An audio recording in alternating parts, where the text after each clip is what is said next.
자, 오늘 신명기 17장, 신명기 17장 내용을 같이 한번 살펴보도록 하죠.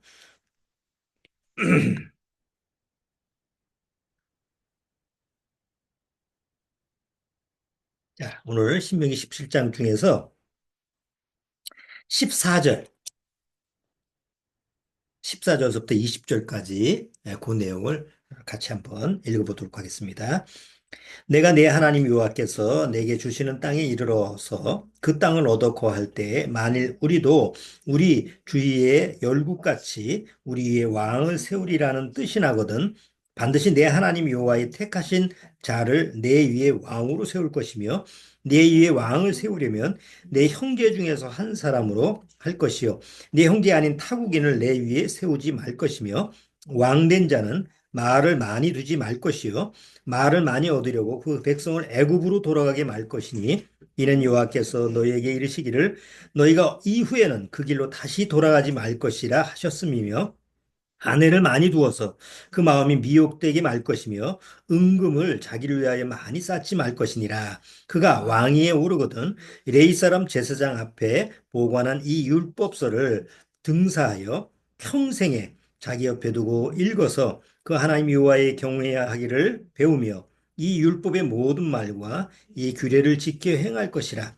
그리하면 그의 마음이 그 형제 위에 교만하지 아니하고 이 명령에서 떠나 좌로나 우로나 치우치지 아니하리니 이스라엘 중에서 그와 그의 자손의 왕위에 있는 날이 장구하리라. 네, 잠깐 기도드리고 오늘 말씀 같이 교제를 나누도록 하겠습니다. 하나님 아버지 감사합니다. 오늘도 귀한 말씀 우리가 성경을 통해서 같이 나누고자 합니다. 오직 위로서부터 하늘로서부터 오는 그 하나님의 음성이 하나님의 말씀을 통해서 우리 신비에 새겨지고 그 말씀이 역사에서 이 마지막 때에 정말 세상을 이기는 세상을 승리하는 그런 하루하루의 삶을 우리가 누릴 수 있도록 주님께서 인도하시고 그 삶을 축복해 주옵소서. 아무쪼록 늘 간절히 하나님 앞에 간구하고 또 간구하는 것은 우리 믿음의 가족들 중에서 한 사람도 낙오되지 않고 주님이 부르시는 그날에 다 함께 천상에 천국에 올라갈 수 있도록 주님께서 인도하여 주옵소서. 시종을 주님께 부탁드리며 예수님의 이름으로 기도드리옵나이다. 아멘. 오늘 신명기 17장 중에서 여기 14절 이하 그 내용은 이스라엘 민족이 하나님 앞에서 만약 왕을 구하게 되면 그 왕을 어떻게 세우고 그 왕은 어떻게 처신해야 되느냐 이 왕의 어떤 규례에 대한 부분이 여기 기록돼 있어요. 그리고 실제로 나중에 이스라엘 민족은 왕을 하나님 앞에서 구하게 되죠. 너희들은 왕이 필요 없다. 내가 왕이다. 그럼에도 불구하고 사무엘 선지자 때 우리도 우리 주변 나라한테 예? 보니까 주변 나라가 왕이 있으니까 막 일사불란하게 통제가 되고 다 질서가 잡히고 그러는데 우리도 좀 왕 좀 세우십시다. 그래서 그냥 우기고 우기서 그래서 왕을 세우게 되죠. 그게 초대 왕인 사울 왕이에요. 근데 그게 결국 사람이 세운 왕이기 때문에 나중 결국은 이제 비참한 최후를 맞이하게 되고 그리고 이제 우리가 성경에서 유명한 다윗 왕이 어, 이대 왕으로 세워지게 되는 것을 이스라엘 역사를 통해서 보게 됩니다. 어, 그 하나님이 성경을 통해서 그 이스라엘 민족한테 계속 강조했던 그 내용이 뭐냐면 너희는 둘 중에 하나를 선택해라. 세상 왕이든 나 하나님이든. 그래서 하나님이 택한 선자를 통해서 계속 이스라엘 민족한테 기본적으로 요구하는 게 그거예요. 둘 중에 하나를 선택해라. 셋이 아니고 둘이에요. 세상의 왕이든 세상을 선택하든 아니면 하늘의 하나님을 선택하든. 근데 그건 지금도 마찬가지입니다. 여전히 한번 우리가 여호수아 24장을 한번 찾아볼까요? 여호수아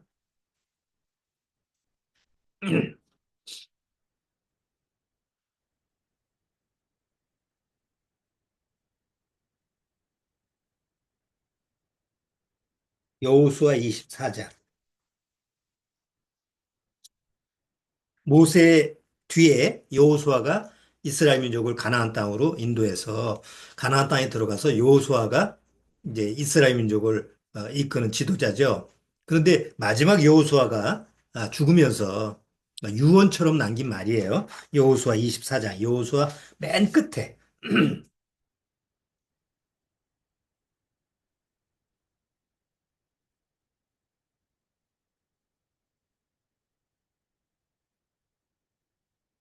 여호수아 24장 14절. 여호수아 24장 14절. 그러므로 이제는 여호와를 경외하며 성실과 진정으로 그를 섬길 것이라. 너희의 열조가 강 저편과 애굽에서 섬기던 신들을 제하여 버리고 여호와만 섬기라. 오직 여호와 한 분만 섬기라고 그래요.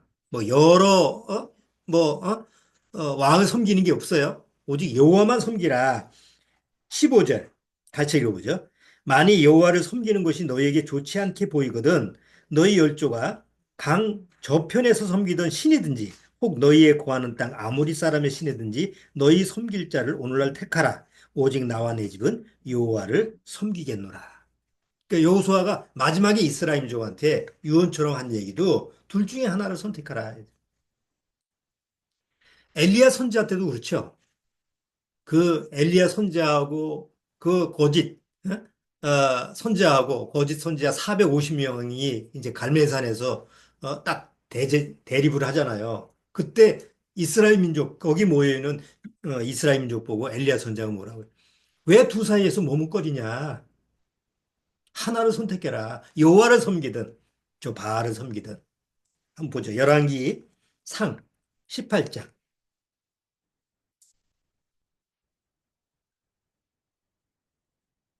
열왕기상 18장.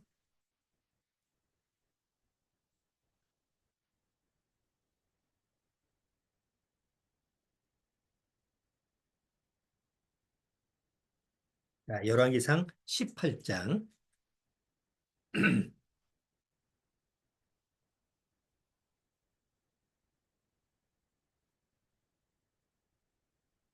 열왕기상 18장 20절.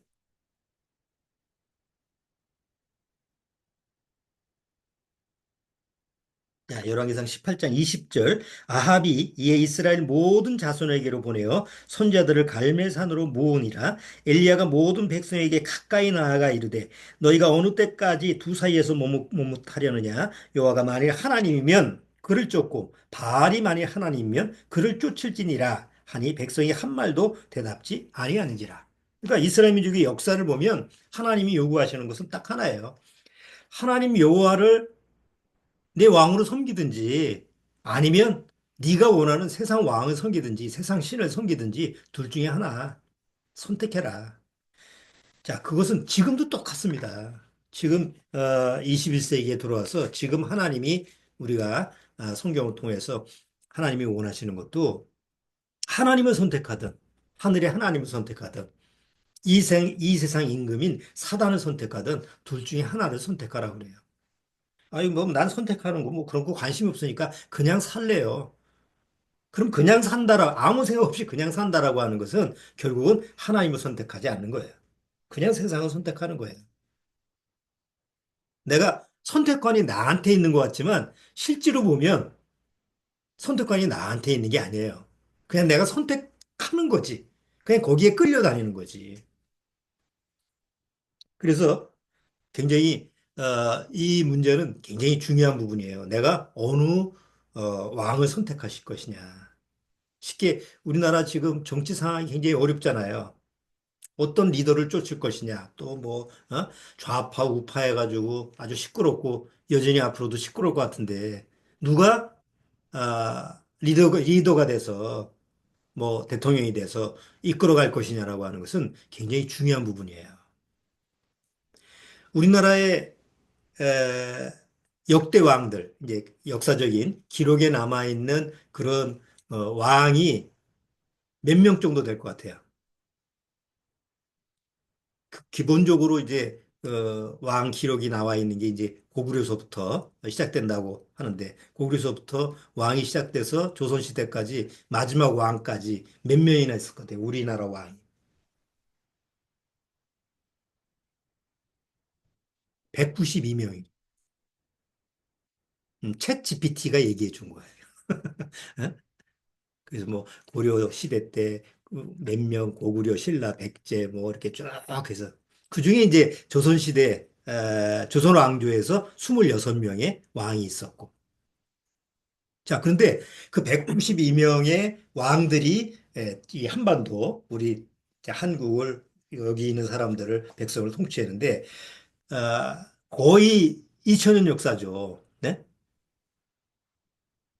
이제 고구려서부터 이제 하면은 뭐 거의 한 1700년, 뭐 1800년 이 정도 되는데 자, 그 중에서 어, 우리나라 백성으로 사는 사람들이 평안하게 좀 살았던 거, 그냥 좀 태평성대, 응?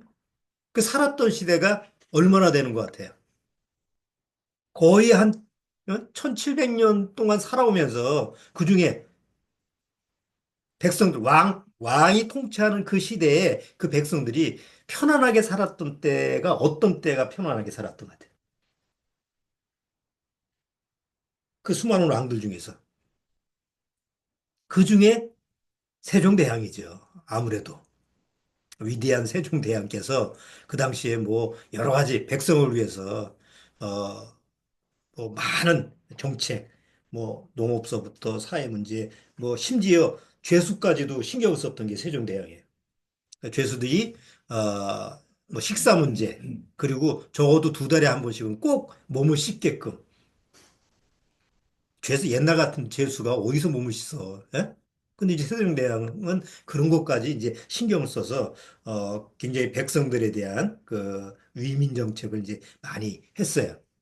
그럼에도 불구하고 세종대왕이 32년을 제위를 했는데 32년을 통치를 했는데 그렇게 백성들을 위해서 심혈을 기울였음에도 불구하고 세종대왕 시절에는 기근이 계속 해마다 기근이.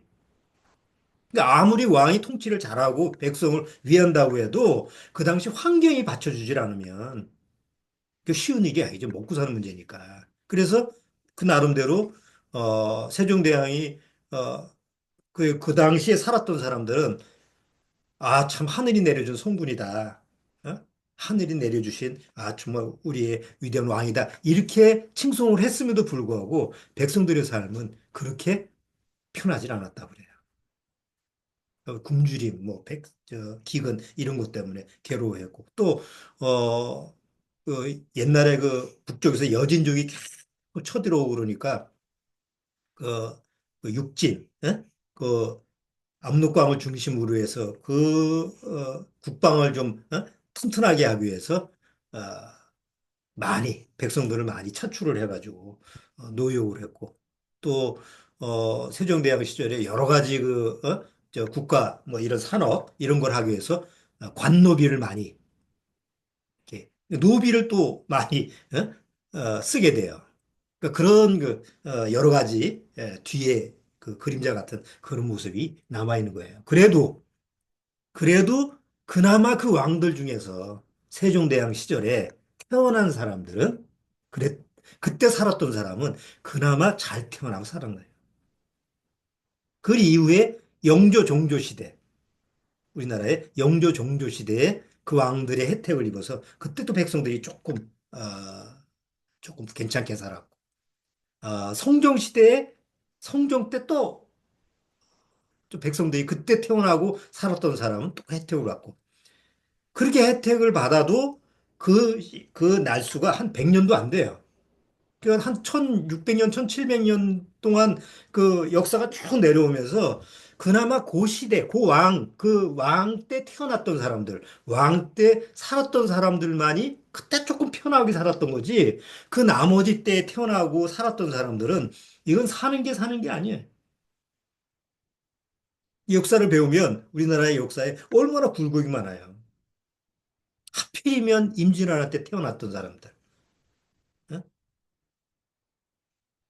아, 자기가 그렇게 태어나고 싶어 태어났나? 뭐 태어나다 보니까 그 시대에 딱 태어났네? 그럼 전쟁 시대에 태어났던, 뭐 이런, 시대를 잘못하고 태어난 거지. 그러면 고생만 직살이 하고 죽는 거야.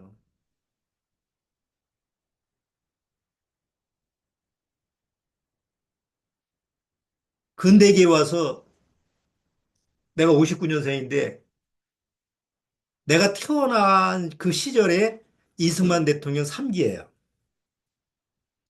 얼굴도 보지 못하고, 뭐 그 당시에 태어났을 때는 뭐 그런 거하고 전혀, 연관성이 없겠지. 그래서 지금, 마지막 지금 윤 대통령까지 몇 사람이 했냐면 13명이야. 많이도 갈아치웠어. 내가 살아오면서. 예? 이승만, 윤보선, 최규화, 박정희, 전두환, 노태우, 김영삼, 김대중, 노무현, 이명박, 박근혜, 문재인, 윤석열까지. 아, 그러고 보니까 많이도 갈아치웠어. 예? 그러면 그 수많은 리더들이 그래도 나라를 위해서 막 이 모양 저 모양으로 이끌어갔지만 거기서 이 당시에 살았던 지금 59년, 60년, 61년 그 당시에 베이비 붐 시대라고 하는 가장 아이가 많이 태어났던 그 시대에서 어떻게 살았느냐? 다 그렇게 살았어. 예? 그런 거 보면 지금 태어난 세대들, 뭐 MZ 세대들이라고 하니까 이런 세대들은 그래도 혜택을 많이 보는 그 시대의 혜택을 많이 보는 세대죠. 뭐 지금 와서 뭐 굶주리는 시대가 아니잖아요. 돈이 없어서 그렇지. 먹을 것은 아주 그냥 지천에 깔려 있는 시대인데. 이스라엘 민족의 역사도 그래요. 이스라엘 민족은 사실은 하나님 편에서 봤을 때 왕이 필요 없어요. 왜냐하면 아까 찬송가도 만왕의 왕이 누구세요? 만왕의 왕, 만주의 주. 그 하나님이시죠. 하나님이 왕이 되셔서 이스라엘 민족을 통치하던 그런 민족이 이스라엘 민족이기 때문에 사실은 세상 왕이 필요가 없어요. 근데 하나님은 눈에 보여요, 안 보여요? 눈에 안 보이잖아요. 지금 대통령이 우리나라에 지금 대통령이 없는 상태에서 지금 뭐 계속 탄핵 문제가 일어나니까 지도자가 없어요. 리더가 없어요. 그러니까 사람들이 다 불안해. 왜 불안해하죠? 아니, 잘하든 못하든, 뭐래도 하나 있으면 그래도, 그 뭐 책임자가 있으니까 그냥 마음에 좀 여유를 갖고 하는데 지도자가 없으면 뭔가 불안해. 그러니까 사람들 마음이 그런 마음인 거예요. 그래서 뭐래도 하나 꼭두각시라도 세워놔야 돼. 그래서 말 안 들으면 또 내쫓고, 마음에 안 들면 내쫓고, 왕들 시대도 똑같았잖아요. 자, 그런 마음이 있기 때문에 꼭 눈에 보여야 돼. 이스라엘 민족도. 눈에 안 보이는 하나님이 왕으로 우리를 통치하신다라는 게 믿어지지도 않고 또 믿지도 않는 거예요. 그래서 이제 사무엘 때 와서 우리도 주변 나라처럼 왕을 구합시다. 이제 이런 문제가 나오는데 그걸 미리 알고 신명기 때는 왕정 시대가 아니잖아요. 이스라엘 민족이 뭐 왕이 있었던 시대가 아니니까. 그래서 하나님이 미리 아시고 신명기에 기록을 하는 거예요. 혹 앞으로 너희들이 왕을 구하게 되면 이제 앞으로 이제 왕을 세울 거예요. 왕을 구하게 되면 이런 왕을 세워라. 타민족에서 뭐 힘세다고 능력이 있다고 해서 이방인 중에서 구하면 안 되고 같은 너희 민족 안에서 왕을 세우되 왕이 세워지면 그 왕은 말을 많이 쌓는 건 뭐예요? 자기 왕국을 세우는 거죠. 그래서 뭐 말이 그 당시에 말이 필요하다는 건 뭐예요? 전쟁을 하기 위해서 필요한 거 아니에요. 그 땅을 넓히는 거지 뭐 이런 권력을 넓히는 이런 그러니까 그런 것을 위해서 말을 많이 두지 말고 또 은금을 많이 두지 말고 자기 부를 많이 쌓아두지 말고 또 아내를 많이 두지 말고 그래서 미리미리 얘기했어요. 이 얘기는 뭐냐면 너희들이 왕을 세우면 틀림없이 말을 많이 하고 말을 많이 얻으려고 애국까지 갈 것이고 또 자기 재산을 늘리기 위해서 애를 쓸 거고 또 아내를 많이 둘 것이다. 이걸 미리 아시기 때문에 미리 경고로 얘기하는 거죠. 이후에 다윗 왕서부터 그 다음에 솔로몬 왕 이후에 이스라엘 왕들이 그 왕정 시대가 되면서 여기 하나님이 하지 말라는 걸 똑같이 해요. 똑같이 하는 그 첫 번째 왕이 누구예요? 솔로몬 왕이에요. 하나님은 솔로몬을 축복을 하고 모든 걸 다 주셨죠. 그 지식과 그 재산, 그 사실 하나님이 솔로몬한테 안 준 게 없어요. 그런데 솔로몬 왕은 하나님이 하지 말라는 거를 그대로 해요. 말을 많이 얻기 위해서 애굽에다가 사람들을 보내서 말을 구해오고 은금 뭐 하여튼 부유한 그런 것을 계속 채우고 그리고 처와첩이 몇 명이나 어요 상상도 못하는 처와첩이 1,000명이나 또는 그래서 결국은 우상숭배로 빠지게 해서 나라가 두 나라로 갈라지게 되는 그런 원인자가 되죠. 그래서 이스라엘의 역사를 보면 하나님이 여기 신명기에 기록하신 17장에 기록하신 왕에 대한 규례 이런 부분에 대해서 그대로 역사를 통해서 우리가 살펴볼 수가 있는데 자, 하나님이 이스라엘 역사를 통해서 너희들은 내가 왕이다. 왜 왕정 시대를 겪게 하느냐? 너희들이 세우는 인간의 왕은 결코 너희들을 돌봐줄 수가 없다라고 하는 것을 경험시킨 거예요. 그래서 마지막 예수님이 오실 때 왕이 누구예요? 헤로드 왕이죠. 이 헤로드 왕은 이스라엘의 피하고 이방인의 피가 섞인 왕이에요. 자, 그럼에도 불구하고 헤로드 왕은 이스라엘 민족을 어떻게 다스렸어요? 권력으로.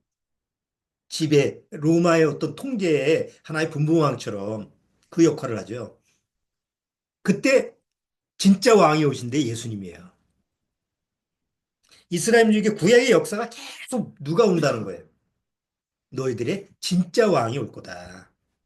계속 예언자가 얘기하는 게 뭐냐. 이 세상 왕이 아니고 너희들을 진짜 다스리시는 진짜 왕이 오신다라는 게 계속 예언서에 약속을 하는 거예요.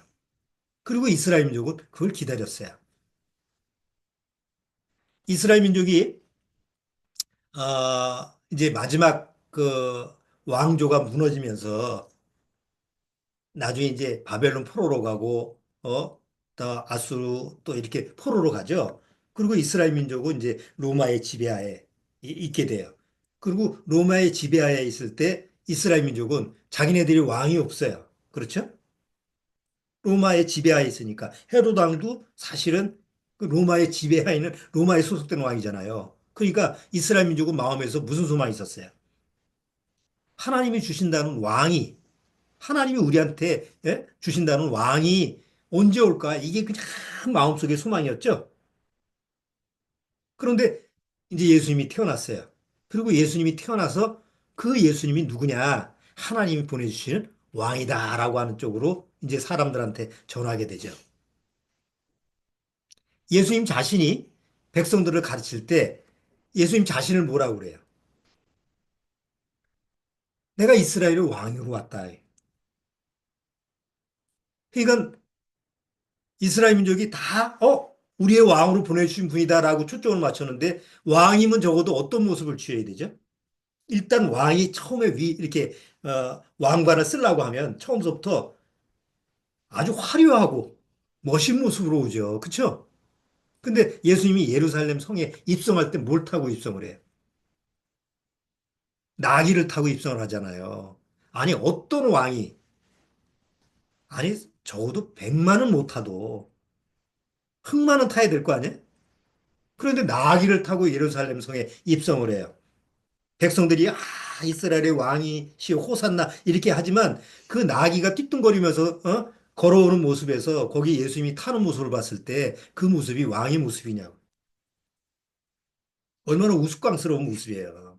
그런데 성경에서는 그 왕이 이스라엘 민족한테 나타났을 때 나귀를 타고 입성한다라고 하는 것을 이미 예언을 했거든요. 그대로 가신 거예요. 자, 어쨌든 이스라엘 민족이 예수님을 통해서 초점을 맞추고 있을 때 정작 그 예수 그리스도가 왕으로 오신 예수 그리스도라고 하는 것을 배척하는 사람들이 누구예요? 성경을 안 믿는 사람들이 아니라 성경을 믿는 율법사, 바리새인들, 아주 성경을 아주 그냥, 그 고도의 지식을 가지고 있는 사람들이, 그럼 성경의 지식을 가지고 있는 사람들이 구약 성경을 보면서 뭘 기다린 거예요? 메시아를 기다린 거예요. 메시아가 하나님 보내신 왕이니까. 그 왕을 기다렸는데 자기들이 보니까 그 메시아로 왔다고 하는 이스라엘의 왕으로 왔다고 하는 예수님의 모습이 왕 같아요, 안 해요? 왕은 사칭한 사기꾼 같이 보이는 거예요. 근데 굉장히 모순적이죠. 정작 예수님이 병자를 고쳐줘요. 오병이어의 기적을 해요. 그런 소리를 듣는 거예요. 아니, 문득병자를 고쳐주고 죽은 자를 살리고 뭐 이런 귀신을 내쫓고 이런 모습이 계속 들림에도 불구하고 그리고 구약에서 자기네들이 늘 공부했던 앞으로 이스라엘의 왕이 와서 무엇을 할 거냐? 병자를 고쳐주고 귀신을 쫓아내고 이럴 거다라고 하는 걸 미리 다 습득을 한 사람들인데 그걸 보면서도 외모의 모습만 보고 아유, 아무리 그래도 아무리 저런 능력이 있어도 하나님이 보내주신 왕은 저러면 안 돼. 저런 모습은 아닐 거야. 도대체 접수를 못 하는 거예요. 그래서 결국은 어떻게 해요? 예수님을 십자가에 내어주는 거야. 그들이 이해를 못하는 건, 납득을 못하는 건 뭐예요? 그들이 하나님이 보내신 첫 번째 왕이 그들을 위해서 죽기 위해서 오신다라는 걸 받아들일 수가 없는 거예요. 아니, 왜 왕이 우리를 위해서 죽어? 세상에 그런 왕은 없잖아요. 왕을 위해서 그 밑에 신하들이 죽고 백성들이 죽어야지. 그렇죠? 자, 지금도 마찬가지예요. 리더를 먼저 살려요? 아니면 리더를 쫓아가는 그 사람들을 먼저 살려요? 영화 못 봤어요? 뭐, 백악관 최후의 날인가 뭐지? 뭐가 이제 테러가 일어났으면 누구서부터 숨겨요? 대통령서부터 먼저 숨기잖아. 어? 뭐 옛날 우리나라에 누가 쳐들어왔다. 그러면 누구서부터 피신해 가요? 백성이 죽거나 말거나 왕서부터 도망가죠. 피신하죠. 근데 하나님이 보내시는 그 왕은 백성을 위해서 죽는 왕이에요. 그러니까 그게 접수가 안 되는 거예요. 왜 그래야 되는지 이유를 모르는 거예요. 그래서 이스라엘 역사를 쭉 보면 결국은 역사를 한번 쫙 보세요. 하나님이 이스라엘 민족을 택했어요. 그래서 하나님이 약속한 가나안 땅을 들여보내줘요. 그 가나안 땅에 들어가서 이스라엘 민족은 구하지 말라 그러는데도 누굴 구해요? 왕을 구해요. 그래서 사울왕, 다윗왕, 솔로몬왕, 그 다음서부터 계속 이스라엘의 왕들이 계속 통치를 하는데 왕이 나오면서 통치를 할 때마다 이스라엘은 고통을 받아요. 그 중에 가끔 몇 명, 그나마 한 두세 명 왕만, 요시야 왕, 히스기야 왕, 이런 왕들 때만 백성들이 조금 그 이스라엘 왕에 대한 혜택을 입었지, 그 외에 나머지 왕들은 다 악한 왕이고, 우상을 섬기는 왕이고, 백성을 결국은 다 버리고, 자기 살 길만 차는 그런 악한 왕들이 이스라엘 왕들이에요. 그러니까 이스라엘이 처절하게 무슨 경험을 하느냐? 아, 이 세상 왕은 우리의 진짜 왕이 아니다라는 것을 이제 경험시키는 거예요, 하나님이. 자, 그리고 나중에 로마의 지배 아래 있을 때 결국 하나님이 약속하신 왕이 왔어요. 그리고 이스라엘한테 그 왕이 왔는데도 불구하고 이스라엘 민족은 뭐예요? 거절을 해요. 여러분, 자기들을 다스리는 왕을 거절하고 그 왕을 죽이면 백성이 필요가 있어요, 없어요? 필요가 없죠. 왕을 거부했으니까. 그래서 왕이 없는 이스라엘 민족은 나라도 없어요. 그리고 더 이상 왕이 없는 백성은 그 나라에서 살 수가 없잖아요. 그래서 전 세계에 흩어져 버린 거예요. 한 2000년 동안. 그런데 하나님이 성경에다가 미리 뭐라고 예언을 해놨느냐면 앞으로 때가 오면 마지막 때가 되면 다시 모을 거다. 이스라엘 백성을. 전 세계에서 땅 끝까지 예? 다 모을 거다. 그래서 이스라엘 민족이 이제 독립을 하고 이스라엘 민족이 전 세계에서 모였죠. 그리고 지금 70여 년이 흘렀어요. 독립하고 나서. 자, 이스라엘 민족이 지금 왕이 있습니까? 없습니까? 없죠. 총리제죠. 대통령은 있지만 총리가 주관을 하죠. 유명한 네타냐후 총리가 지금 통치를 하고 있잖아요. 그런데 이스라엘 민족은 지금도 뭘 기다리고 있어요? 왕을 하나님이 보내시는 왕을 아직도 안 왔으니까 왕을 기다리고 있는 거예요. 그러면 성경이 사실이라면 누가 와야 돼요? 왕이 와야 되죠. 그런데 이스라엘 민족이 지금 지금 현대에 있는 이스라엘이 기다리는 왕도 역시 어떤 왕이에요? 세상적인 왕이에요. 그래서 하나님이 결국 너희들이 기다리는 왕은 너희들이 너희들이 육적으로 기다리는 왕은 내가 보내는 왕이 아니다라는 것을 최종적으로 깨닫게 하기 위해서 7년대 환란이 있는 거예요. 7년대 환란은 누가 통치하는 세상이냐? 이 세상 임금이 통치하는 세상이에요. 진짜 나타나서. 지금까지는 딱 뒤에 숨어서 조종하는 왕이었지만 7년대 환란 속에서는 내가 진짜 왕이야. 내가 하나님이야. 라고 나서는 게 딱 7년 기간이에요. 마태복음에서는 예수님이 뭐라고 했느냐면 그 짧은 기간, 하나님의 환란의 기간을 내가 짧게 아니한다고 하면 너희들은 견딜 수가 없다. 그래서 최소 7년을 정해준 거예요. 그럼 7년 동안 무슨 일이 일어나느냐? 이스라엘 민족의 왕이다라고 나타나는 마지막 세상 왕이 나타나는데 그게 적그리스도예요. 그래서 이스라엘인들이 원하는 걸 다 해주죠. 그 원하는 게 뭐예요? 성전을 세우고 예루살렘의 성전을 지난주에도 한번 얘기했죠. 예루살렘에 무너진 성전을 다시 세우고 거기서 하나님을 다시 제사를 드리고 섬기는 것을 허용해 주는 거예요.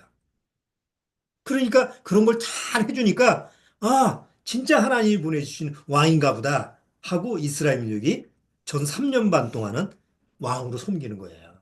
적그리스도를. 그런데 3년 반이 끝나고 나서 적그리스도가 나타나서 야, 봤지? 내가 이런 능력을 가지고 있으니까 내가 하나님이야. 나한테 절해. 그리고 이스라엘 민족이 거기서 비로소 깨닫는 거야. 아, 저건 가짜구나. 하나님 보내신 왕이 아니구나. 라는 걸 깨닫게 되고, 그리고 그때서부터 핍박이 일어나는데, 하나님이 그 유대인들 중에서 우리는 하나님만 섬겨야 돼. 라고 하는 사람들을 하나님이 보호를 해주죠. 그들만 보호한다고 약속을 했어요. 하나님만 택하는. 그리고 후 3년 반 동안 막 이 지구상은 아주 거의 멸망 단계가 이르는 그런 재앙이 일어나고 7년대 환란이 다 7년이 끝나는 그 시점에 진짜 왕이신 예수님이 먼저 올라간 구원받은 성도들과 함께 내려와서 천년왕국에 들어가는 것이 하나님의 긴 역사예요. 그러면 천년왕국이 왜 필요해요? 바로 진짜 하나님이 왕이 되셔서 백성을 다스리는 기간이 천년이에요. 천년 그래서 천년 왕국이라고 그러는 거야. 이 세상에 예수님이 오셨는데 그 예수님이 하나님이 보내신 왕이다라고 하는 것을 세세하게 설명한 게 마태복음이에요. 마태복음 아시죠? 그래서 마태복음 처음에 뭐가 나와요? 누가 누구를 낳고 족보가 나와요. 왕은 갑자기 튀어나오면 안 되죠? 적어도 왕은 뭐가 있어야 돼요? 족보가 있어야 돼요. 아, 이 왕이라고 하는 것을, 아, 혈통이 왕족이구나, 라고 하는 것을 증명하는 그 확실한 족보가 있어야 돼요. 그래서 하나님이 부르신 왕이 예수님이다라고 하는 족보가 기록되어 있는 게 마태복음 1장이에요. 그래서 족보가 나오고, 그리고 그 다음에 왕으로 오신 예수님이 어떤 모습으로 이 세상에서 내가 왕이다, 이스라엘 왕으로 왔다라고 하는 걸 증거하는 쭉 여러 가지 내용들이 쭉 나와요. 그리고 마지막에 그 왕이 백성들을 위해서 희생을 하신다. 십자가에서 죽는 모습 마지고 마무리가 되죠. 그리고 부활하시고. 자, 이게 하나님이 이스라엘 민족한테 준 역사이기 때문에 그 역사에서 우리는 아까도 처음 얘기했지만 둘 중에 하나를 선택해야 된다는 거예요. 하늘에 계신 왕을 섬기든 이 망할 이 세상의 임금인 사단을 섬기든 둘 중에 하나예요. 중간은 없어요. 우리가 구원받아야 되는 이유가 뭐예요? 바로 하늘의 하나님을 또 그 나를 위해서 십자가에 죽으신 예수님을 나의 왕으로 삼기 위해서 구원받는 거예요. 구원받아야만이 그 관계가 이루어지기 때문에. 근데 구원을 못 받으면 내가 난 안 믿어. 이렇게 해도 여전히 내 왕은 사단이에요. 그래서 사단과 함께 나중에 멸망하는 거예요. 성경에서는 이 세상 임금은 마지막에 어떻게 하게 돼 있어요? 마지막 무조건 속에서 지옥 불못에 빠지게 돼 있죠. 근데 마태복음에 예수님이 뭐라고 그래요? 이 저주받은 자들아, 저 사단마귀, 영영한 불에 들어가는 그 사단마귀와 함께 저주를 받더라고 그러죠? 그 왜 구원받지 못하면 지옥 가느냐? 내 왕이 지옥 가기 때문에 그 왕의 그 밑에 백성이기 때문에 같이 가는 거예요. 그러니까 구원이라고 하는 것은 내가 받아도 되고 안 받아도 되고 그런 게 아니다. 자, 아, 내가 이제 구원받고 나서 예수님과 나하고 관계를 생각하면서 왜 예수님이 나의 왕이 되셔야 되나? 왜 하나님의 보내신 예수님만이 나의 왕이 되실 수 있는가라는 것을 마음속에서 많이 생각을 해봐요. 아, 나의 왕. 전에는 나의 왕이 없었어요. 구원받기 전에는 나의 왕이 사단이었는데 그것조차 모르죠. 근데 구원받으면 아, 나의 왕이시 응? 예수님이구나.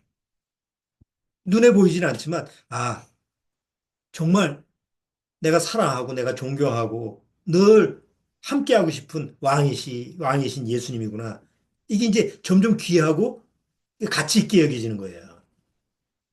또 성경을 통해서 우리가 그런 부분을 읽으면서 더 마음에 이제 적용을 시킬 수 있는 거죠.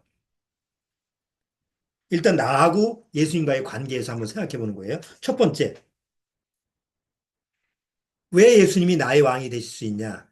나를 위해서 목숨을 바치셨기 때문에 그래요. 그런 왕은 세상에 있을 수가 없어요. 있지도 않고. 그런 리더는 없어요. 그런데 예수님은 그럴 수가 있어요. 왜? 다시 부활하실 수 있는 능력이 있기 때문에. 그렇죠? 아무리 부모가 자식을 사랑한다고 해도 자식 대신에 죽어줄 수는 없어요. 그렇죠? 자식의 고통, 자식이 죽어가는데 그 죽어가는 자식 때문에 막 마음 저리고, 어? 내가 저 자식을 위해서 대신 죽었으면 하는 마음은 간절할 수 있지만 대신 죽어줄 수는 없어요.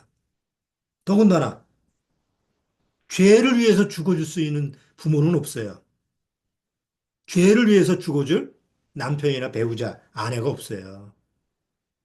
죄 때문에 대신 죽어줄 친구도 없어요. 세상에 아무 누구래도 죄 때문에 죽어줄 존재는 없어요. 그런데 예수님은 내 죄 때문에 십자가에서 죽으시는 거예요. 석가모니가 죄 때문에 죽지 않았잖아요. 공자, 어? 뭐, 마음에 그 누구도 이 세상 어떤 신도 힌두교의 그 수많은 신들 세상에 그 수만 개의 신이 죄를 위해서 죽어주는 신은 없어요. 어디에도 없어요. 그런 기록도 없고 그렇게 나서는 신도 없어요. 그러니까 사람들이 이 세상의 신들을 그렇게 만들었어도 자기 지혜를 위해서 죽어주는 신을 만들 수가 없어요. 그런데 하나님만이 내 죄를 위해서 대신 죽어주실 수 있어요. 그래서 하나님이 이 세상에 나의 왕으로 오신 거예요. 근데 나의 왕으로 오셨지만 왕으로 오시면 나를 백성을 삼아줘야 되잖아요. 그렇죠? 야, 내가 너를 내 백성으로 삼기 위해서 내가 왔다. 그런데 나는 그 왕으로 오시는 예수님은 죄가 없는데 그 왕의 백성이 되기 위해서 지금 여기 있는 나는 뭐가 있어요? 죄가 있잖아요. 죄가 없는 왕과 죄가 있는 백성은 관계를 맺을 수가 없어요. 그래서 뭐가 없어져야 돼요? 죄라는 문제가 없어져야 돼요. 죄라는 담벼락이 없어져야지 그 왕과 나하고 관계가 맺어지는데 나는 스스로 내 죄를 없앨 수가 없잖아요. 그런데 왕으로 오시는 예수님은 내 죄를 위해서 대신 희생하고 죽어주고 다시 살아날 수가 있는 능력이 있거든요. 그래서 예수님이 이 세상에 나의 왕으로 오시고 야, 내가 너의 왕으로 왔으니까 너 나 섬겨? 라고 그런 얘기가 필요 없어요. 그걸 얘기해서 되는 게 아니니까. 그래서 나를 먼저 죄를 없애는 내 죄를 먼저 없애야만이 하나님 백성으로 삼을 수 있으니까. 그래서 나를 위해서 십자가에서 피를 흘리고 대신 죽어주시는 거예요. 그게 복음이라는 거예요. 자, 그러면 예수님이 내 죄를 위해서 대신 죽어주고 다시 살아나셨으니까 여전히 왕이 되실 수 있죠? 나의 왕이 될 수 있고. 나는 예수님 때문에 내 죄가 없어졌으니까, 다 사해졌으니까, 이제 왕이신 예수님과 나하고 어떤 관계가 맺어져요? 왕의 백성 관계가 맺어지는 거죠. 그러니까 내가 예수님을 나의 왕으로 모시는 것은 아무 문제가 없어요. 그 사실을 믿기만 하면. 자, 예수님은 나의 왕이 되실 수 있는 충분한 능력이 있으시죠? 우리 마태복음에 보면 왕으로 오신 예수님이 어떤 모습이냐 쭉 설명하는데 거기에 오병이의 기적을 해요. 왕은 백성들을 먹여 살려야 되잖아요. 그렇죠? 그런데 아까도 얘기했지만 세종 때 해마다 기근이 들어서 아무리 백성을 사랑하는 세종이라도 그걸 어떻게 해결할 수가 없어요. 기근이 드는데 어떻게 해. 그러니까 그 백성들의 굶주림을 다 채워줄 수가 없어요. 예수님은 5천 명, 7천 명이 모여 있는데 지금 먹을 것이 뭐가 있느냐? 떡 5개하고 물고기 2마리인데 가져와라. 그리고 축복 기도를 하고 논아주는 거예요. 떡 5개를 가지고 5천 명씩 여기 논아주면 떡 5개 가지고 몇 명 먹어요? 그것도 아이가 가져온 도시락이야. 그럼 떡 5개 가지고 적어도 아무리 조각 내도 몇십 명 못 먹잖아요. 근데 예수님의 능력은 5배에 가지고 5천 명도 먹이고 7천 명도 먹였어. 그러면 그런 능력이라면 당연히 뭐예요? 왕의 자격이 있죠.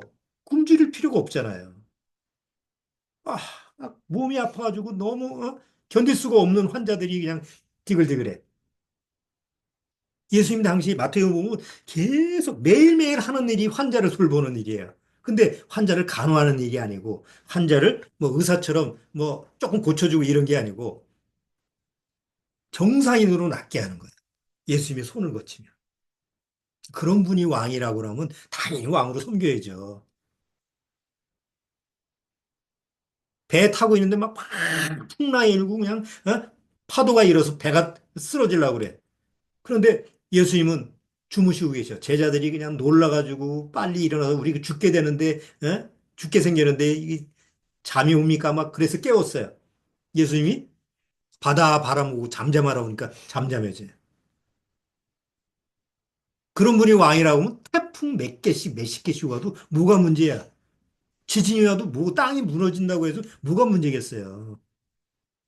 그러니까 마태복음 보면 그런 게 계속 나오니까 이스라엘 민족 입장에서는 뭐예요? 야, 저분이 왕이 된다면.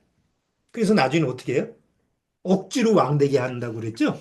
억지로 예수님을 왕되게 하려고 하니까 예수님이 피해서 이스라엘 백성을 피해서 또 조용한 곳으로 가시는 모습을 기록해요. 왜? 그런 능력은 보여줬지만 실제로 그런 것만 해주는 왕이 아닙니다.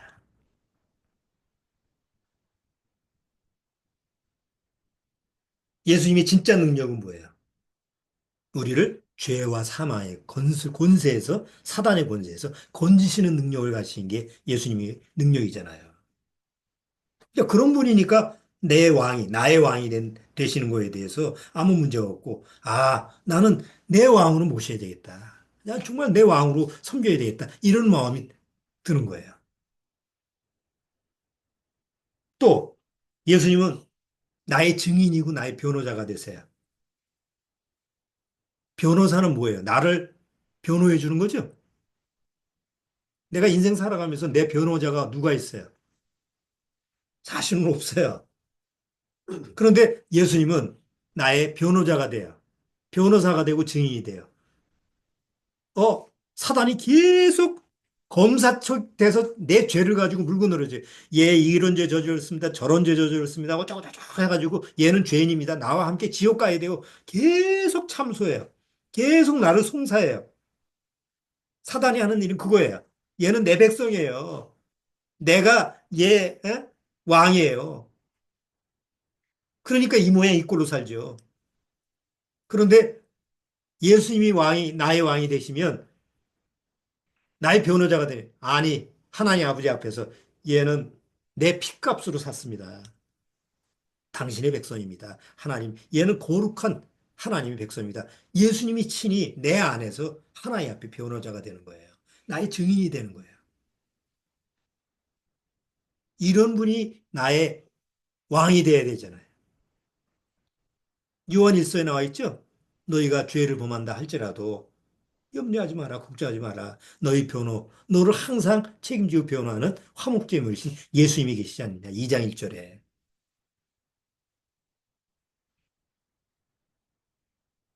우리가 구원을 받아도 여전히 죄의 육체를 가지고 사니까 내가 내 보기에도 얼마나 창피하고, 정말 하나님이, 이제 예수님이 나의 왕이 되신다라는 거, 너무, 말하기도 좀 너무 창피할 그런 내 모습을 가지고 있잖아요. 그쵸? 근데, 너무 형편없어. 근데 예수님이 아버지 앞에서 야, 너 저쪽 좀 가 있어라. 내가 정말 너하고 같이 하나님 앞에 서기 너무 창피하다. 만약에 이러신다고 하면 나는 어디 갈 데가 없잖아요. 근데 내가 아무리 비루하고 내가 형편없고 이런 모습이라 할지라도 나의 왕이신 예수님은 항상 나보고 뭐라고 해. 얘는 형제라 부르기에 나 부끄럽지 않습니다. 그래서 이제는 친구라고 부르겠습니다. 예수님이 친히 하신 말씀이죠. 이제 너희를 친구라 하겠다. 여전히 죄 속에서 죄의 어떤 문제가 있음에도 불구하고 나를 친구라고 불러주는 왕이 어디 있어요, 세상에. 왕은 직급이 왕인데. 근데 예수님은 나의 왕이시면서도 나를 친구처럼 대한단 말이에요. 그러니 왕으로 섬기지 않을 수 있어요?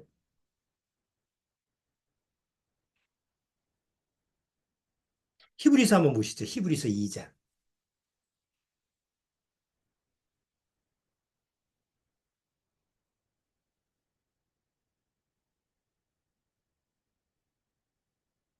히브리서 2장.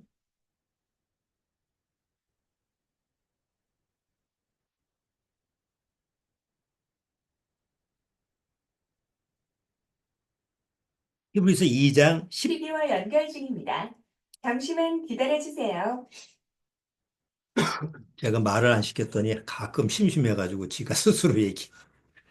히브리서 2장. 자, 11절 보세요. 11절. 히브리서 2장 11절 같이 한번 읽어보죠. 형제라 11절 거룩하게 하시는 자와 거룩하게 함을 입은 자들이 다 하나에서 난지라. 그러므로 형제라 부르시기를 부끄러워 아니하시고 이르시되 내가 주의 이름을 내 형제들에게 선포하고 내가 주를 교회 중에서 찬송하리이다. 여기 형제라 구원받은 형제라고 부르는 것을 부끄러워 아니하시는 거예요. 누가? 나의 왕이. 자, 여기 10절도 한번 보세요. 히브리서 2장 10절. 자, 만물이 만물이라고 만물이 말미암은 자에게는 많은 아들을 이끌어 영광에 들어가게 하시는 일에 저희 구원의 주를 고난으로 말미암아 온전케 하심이 합당하다. 여기서 저희 구원의 주라고 그러는데 이게 이제 영어 성경에 보면 구원의 대장이에요. 의미가 구원의 대장 되시는 분이 나의 왕이에요.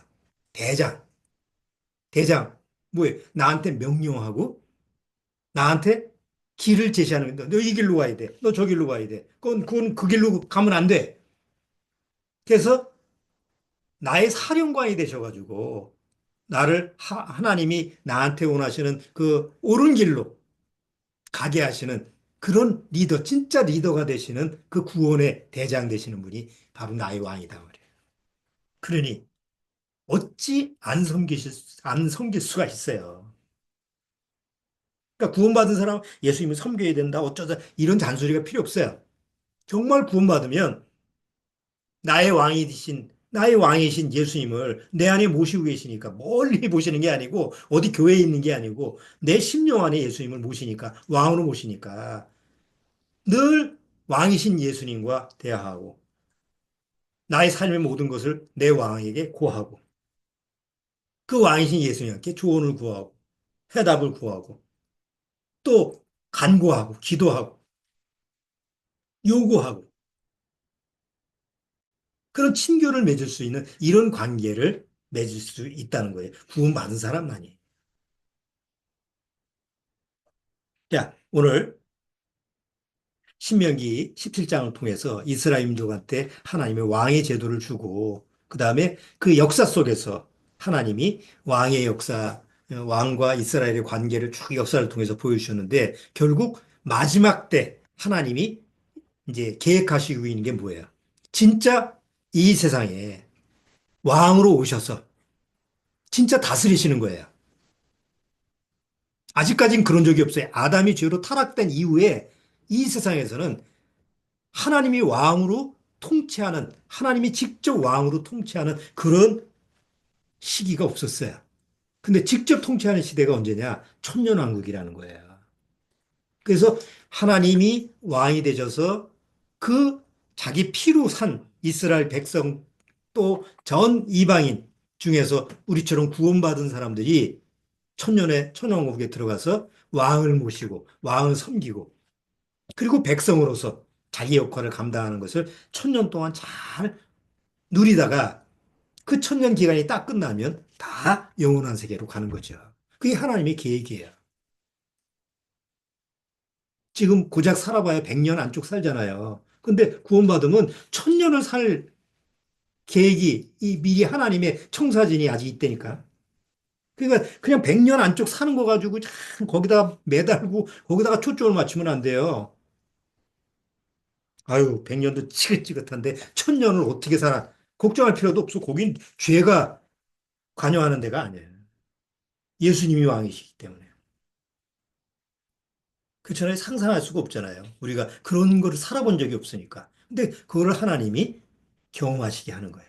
죄가 없이 어떻게 이 세상에서 하나님을 왕으로 모시면서 그 왕의 백성으로 살아갈 수 있는지, 거룩한 백성으로 살아가는지를 천년 동안 경험하는 그런 약속이 우리한테 주어져 있으니까 그 소망을 갖고 우리가 살아가야 되는 거예요.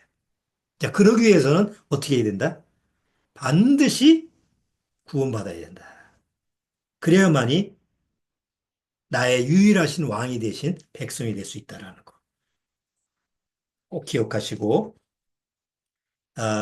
예수님이 왕으로 오신 그 부분에 대해서 마태복음에 상세하게 기록이 되어 있으니까 시간을 내셔서 마태복음 전체를 한번 읽어보시면 마음이 많이 도움이 되실 것 같아요. 자, 오늘은 여기까지 하도록 하겠습니다. 자, 잠깐 기도 드리고 마칠게요.